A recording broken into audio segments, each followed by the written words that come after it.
This episode is sponsored by Squarespace. I used Squarespace to build both Basics with Babish and BingingWithBabish.com. On the sites, you'll find recipes, equipment lists, other news, and updates. All beautifully designed, if I do say so myself. Get 10% off your first Squarespace order by visiting squarespace.com/babish.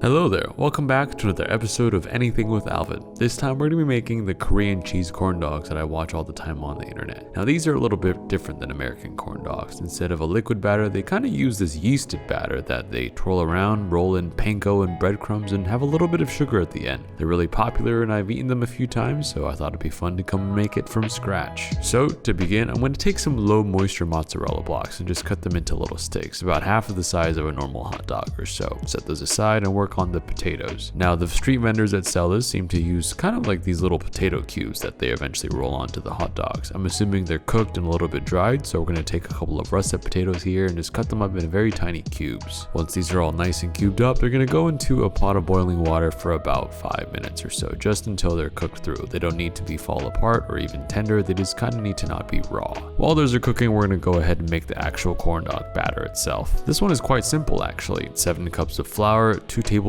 and 2 teaspoons of instant yeast, 4 cups of lukewarm water, half a cup of sugar, and 2 teaspoons of kosher salt, all just mixed together into a bowl until evenly combined, covered with saran wrap and left to sort of proof in the fridge for an hour or so. Now for a little snack break. If you've watched the previous video where we made a giant jiggly castella cake, you might have noticed that we made a flan with the remaining egg yolks that we had left over from that video. This is the big flan that we actually made. We weren't able to show you guys what it looked like last time, but we did promise that we were going to unveil it this time. So here it is. A flan made from about 36 leftover egg yolks, condensed milk, and evaporated milk. I must say, I think it does look quite beautiful. We did mess up 2 other ones that last time, but we're gonna go ahead, flip it over, and give it a nice slice. Yeah, this one is pretty good. Super rich, super custardy. We're gonna go ahead and make sure that we enjoy this by packing it home for everybody in the studio. Now, their batter is still resting in the fridge and we have a little bit of time, so we're gonna go ahead and assemble our hot dogs. I'm gonna skewer some of these with just hot dogs, some of these with just our cheese from earlier, and some of these with half and half. I think the fun part about those Korean corn dogs that they sell is that sometimes they're half cheese, sometimes they're half hot dog, and sometimes they're whole hot dog, and sometimes they're whole cheese for the cheese lovers out there. Once we've got a little arsenal going, we're going to go ahead and go back to our potatoes, which have finished by now. The potatoes are going to come out and go onto a tray lined with paper towels just to make sure that all the moisture can be removed. Then we're going to toss them in some cornstarch and shake off any of the excess because you don't want too much of the cornstarch to be there. That's just kind of make sure that it's going to stick to the batter and not fall off. Now here's the fun part. Our batter has spent quite some time in the fridge, and after giving it a nice unveiling, it looks like we have a great yeast situation go on, which is not really what you would say about a lot of things, but in this case,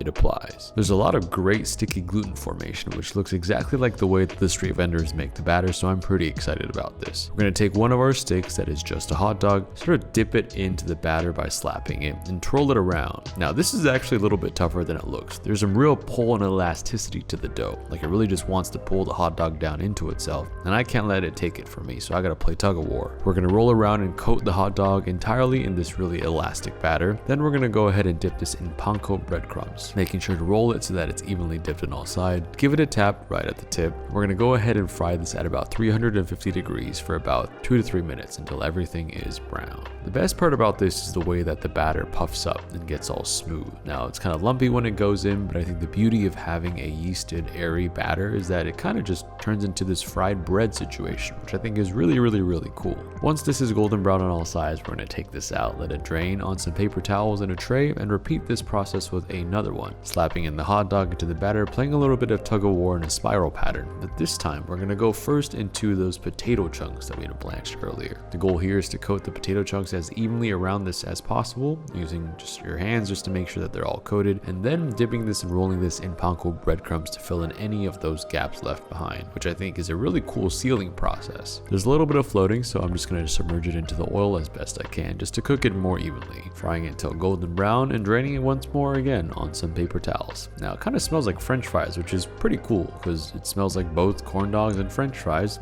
at the same time. We're going to go ahead and repeat this process with the remaining dogs, alternating between hot dog, cheese dog, and hot cheese dog, alternating also between panko breadcrumbs or potato and panko. And at the end, once they're all golden brown and slightly cooled, we're going to roll some of these in some sugar. This just seems to be the defining element in a lot of the Korean cheese dogs. They somehow put sugar on it. I'm not exactly sure why, but in my experience, Korean cuisine that can be really popular uses a lot of sugar, and I'm not complaining because honestly, that stuff's pretty good. How does it gonna taste? We'll find out pretty soon. Once most or all of our dogs have been fried up, we're gonna go ahead and take one of the simpler ones that are just coated in panko. On top for some garnish, we're gonna give this a little classic squiggle of some ketchup and some mustard. Otherwise, this can't really be called a corn dog, can it? It's just a fried hot dog on a stick. Let's see how this tastes, shall we? Now this tastes super fascinating. It kind of tastes like a really super crunchy mozzarella stick, but with a little bit of sugar that honestly I kind of enjoy.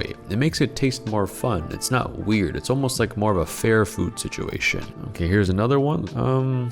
It's okay, a lot of cheese is coming out. We're getting a huge cheese pull here, and after finding the end of it, I realized that we have taken all the cheese out of the dog and there's nothing left. So we're gonna wrap this around and eat it as normal. Now these are pretty delicious. These do compare to the ones I've been able to eat in Seoul, and I think that we did a great job at replicating the taste of these Korean style hot dogs. But the thing is, we do have a lot of extra leftover batter and toppings that I really don't want to go to waste, so it's time to have some fun. Rachel had this great idea of just taking a scoop of the sticky batter, rolling it in the panko, and frying it. Kind of like these fried donuts, so to speak. So that's exactly what we're gonna do. It's just a nice crunchy donut. Also, taking inspiration from mozzarella sticks, why don't we take a hunk of that cheese, wrap it in some batter, and just wrap it in some panko, throw it in directly. No need for a stick, because that way we can get these nice little crunchy, super crispy mozzarella balls, or mozzarella sticks, if you will. This batter is probably the highlight of this experience. It's so versatile and super fun and super easy. So we're gonna continue to see what we have lying around. How about a bar of dark chocolate? If we take one of these bars, cut a nice square, throw it into the batter and coat it all around, we're going to aim to make a chocolate donut coated in panko. After rolling this in sugar and cutting it open, I can say that this is probably one of the best things that we made. After our frying bonanza, we do end up with a lot of food, so we have to make sure that everybody goes ahead and does their part by taking it home. And we're all going to have fun eating this fun food for quite some time.